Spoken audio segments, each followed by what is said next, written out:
नमस्कार. स्वामी समर्थ अनुभूती या चॅनलमध्ये आपलं मनापासून स्वागत आहे. श्री स्वामी समर्थ. अर्जुन म्हणाला, हे जनार्दन श्रीकृष्णा, जर तुम्हाला कर्महून ज्ञान श्रेष्ठ वाटते तर मग हे केशवा श्रीकृष्णा, मला भयंकर कर्म करण्यास का प्रवृत्त करीत आहात? तुम्ही मिश्रित अशा भाषणाने माझ्या बुद्धीला जणू मोहित करीत आहात. म्हणून अशी एकच गोष्ट निश्चित करून मला सांगा की ज्यामुळे माझे कल्याण होईल. भगवान श्रीकृष्ण म्हणाले, हे निष्पापा, या जगात 2 प्रकारची निष्ठा माझ्याकडून पूर्वी सांगितली गेली आहे. त्यातील संख्या योगांची निष्ठा ज्ञानयोगाने आणि योग्यांची निष्ठा कर्मयोगाने होते. मनुष्य कर्म केल्याशिवाय निष्कर्मतेला म्हणजेच योगनिष्ठेला प्राप्त होत नाही आणि फक्त कर्माचा त्याग केल्याने सिद्धीला म्हणजेच सांख्यनिष्ठेला प्राप्त होत नाही. निसंशयपणे कोणीही मनुष्य कोणत्याही वेळी क्षणभर सुद्धा काम न करता राहत नाही, कारण सर्व मनुष्य समुदाय प्रकृतीपासून उत्पन्न झालेल्या गुणांमुळे पराधीन असल्यामुळे कर्म करायला भाग पाडला जातो. जो मूर्ख मनुष्य सर्व इंद्रिय बळेच वरवर आवरून मनाने त्या इंद्रियांच्या विषयांचे चिंतन करीत राहतो तो मिथ्याचारी म्हणजेच दांभिक म्हटला जातो. परंतु हे अर्जुना, जो मनुष्य मनाने इंद्रियांना ताब्यात ठेवून आसक्त न होता सर्व इंद्रियांच्या द्वारे कर्मयोगाचे आचरण करतो तो श्रेष्ठ होय. तो शास्त्राविहित कर्तव्य कर्म कर, कारण कर्म न करण्यापेक्षा कर्म करणे श्रेष्ठ आहे. तसेच कर्म न करण्याने तुझे शरीर व्यवहारही चालणार नाहीत. यज्ञानिमित्त केल्या जाणाऱ्या कर्मांशिवाय दुसऱ्या कर्मात गुंतलेला हा मनुष्य समुदाय कर्मांनी बांधला जातो. म्हणून हे कुंतीपुत्र अर्जुना, तू आसक्ती सोडून यज्ञासाठी उत्तम प्रकारे कर्तव्य कर्म कर. प्रज्ञापती ब्रह्मदेवाने कल्पारंभी यज्ञासह प्रजा उत्पन्न करून त्यांना सांगितले की तुम्ही या यज्ञाच्या द्वारे उत्कर्ष प्राप्त करून घ्या आणि हा यज्ञ तुमचे इच्छित मनोरथ पूर्ण करणारा हो. तुम्ही या यज्ञाने देवतांची पुष्टी करा आणि त्या देवतांनी तुम्हाला पुष्ट करावे. अशा प्रकारे निस्वार्थीपणाने एकमेकांची उन्नती करीत तुम्ही परम कल्याणाला प्राप्त व्हाल. यज्ञाने पुष्ट झालेल्या देवता तुम्हाला न मागताही इच्छित भोग खात्रीने देत राहतील. अशा रीतीने ते देवतांनी दिलेले भोग त्यांना अर्पण न करता जो स्वतःच उपभोगतो तो चोरच आहे. यज्ञ करून शिल्लक राहिलेले अन्न खाणारे श्रेष्ठ मनुष्य सर्व पापांपासून मुक्त होतात. पण जे पापी लोक केवळ स्वतःच्या शरीर पोषणासाठी अन्न शिजवतात ते तर पापच खातात. सर्व प्राणी अन्नापासून उत्पन्न होतात. अन्न निर्मिती पावसापासून होते. पाऊस यज्ञामुळे पडतो आणि यज्ञ विहित कर्मांमुळे घडतो. कर्म समुदाय वेदांपासून व वेद अविनाशी परमात्म्यापासून उत्पन्न झालेले आहेत असे समज. यावरून हे सिद्ध होते की सर्वव्यापी परम अक्षर परमात्मा नेहमीच यज्ञात प्रतिष्ठित असतो. हे पार्था, जो मनुष्य या जगात अशा प्रकारे परंपरेने चालू असलेल्या सृष्टीचक्राला अनुसरून वागत नाही, म्हणजेच आपल्या कर्तव्यांचे पालन करीत नाही, तो इंद्रियांच्या द्वारे भोगात रमणारा पापी आयुष्य असलेला मनुष्य व्यर्थच जगतो. परंतु जो मनुष्य आत्म्यामध्येच रमणारा आणि आत्म्यामध्येच तृप्त तसेच आत्म्यामध्येच संतुष्ट असतो त्याच्यासाठी कोणतेही कर्तव्य उरत नाही. त्या महामनुष्याला या विश्वात कर्मे करण्याचे काही प्रयोजन असत नाही, तसंच कर्म न करण्याचेही काही प्रयोजन असत नाही. तसेच सर्व प्राणी मात्रांतही त्याचा जरा देखील स्वार्थाचा संबंध असत नाही. म्हणून तू नेहमी आसक्त न होता कर्तव्य कर्म नीट करीत राहा, कारण आसक्ती सोडून कर्म करणारा मनुष्य परमात्म्याला जाऊन मिळतो. जनकादी ज्ञानी लोकही आसक्ती विरहित कर्मांनीच परमसिद्धीला प्राप्त झाले होते. म्हणून तसेच संग्रहांकडे दृष्टी देऊन देखील तू कर्म करणेच योग्य आहे. श्रेष्ठ मनुष्य जे जे आचरण करतो त्याप्रमाणेच इतर लोकही आचरण करतात. जे जे काही प्रमाण म्हणून सांगतो त्याप्रमाणेच सर्व मनुष्य समुदाय वागू लागतो.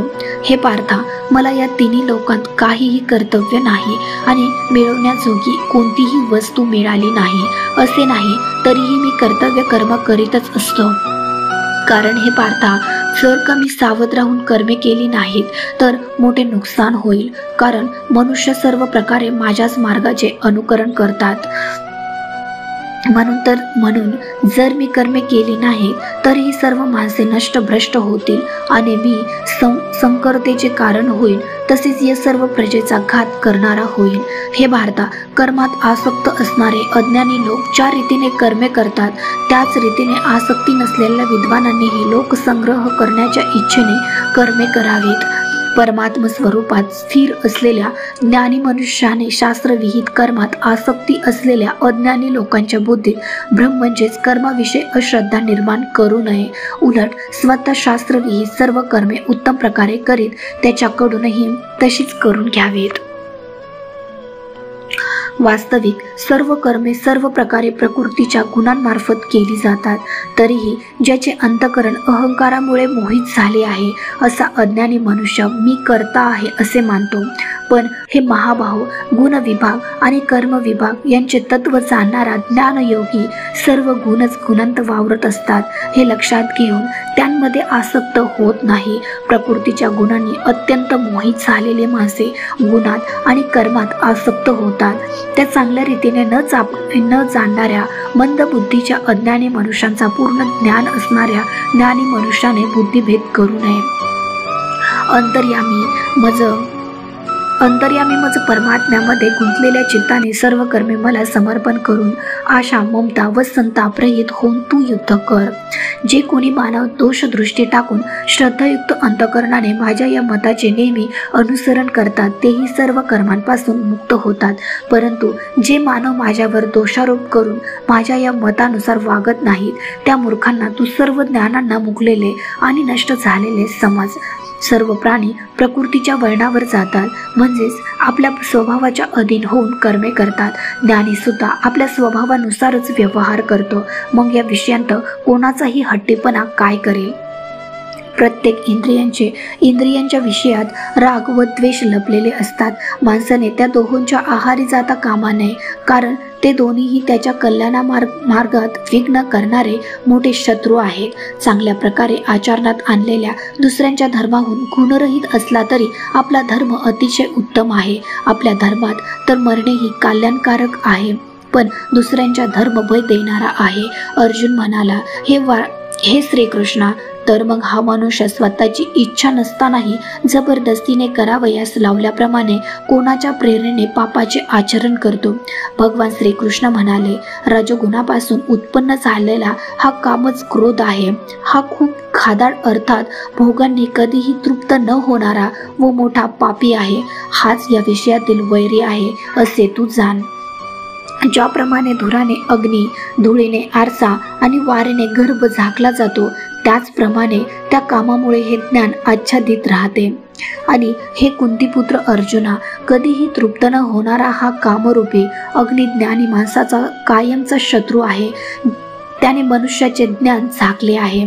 इंद्रिये, मन आणि बुद्धी ही या कामाचे निवासस्थान म्हटली जातात.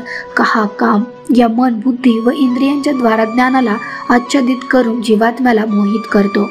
म्हणून हे अर्जुना, तू प्रथम इंद्रियांवर ताबा ठेवून या ज्ञान आणि विज्ञान यांचा नाश करणाऱ्या मोठ्या पापी कामाला अवश्य बळेच मारून टाक. इंद्रियांना स्थूल शरीराहून पर म्हणजे श्रेष्ठ, बलवान आणि सूक्ष्म म्हटले जाते. या इंद्रियाहून मन पर आहे, मनाहून बुद्धी पर आहे आणि जो बुद्धीहूनही अत्यंत पर आहे तो आत्मा होय. अशा प्रकारे बुद्धीहून पर अर्थात सूक्ष्म, बलवान व अत्यंत श्रेष्ठ असा आत्मा आहे हे जाणून आणि बुद्धीच्या द्वारा मानला स्वाधीन करून हे महाभाऊ, तू या कामरूप अजिंक्य शत्रूला मारून टाक.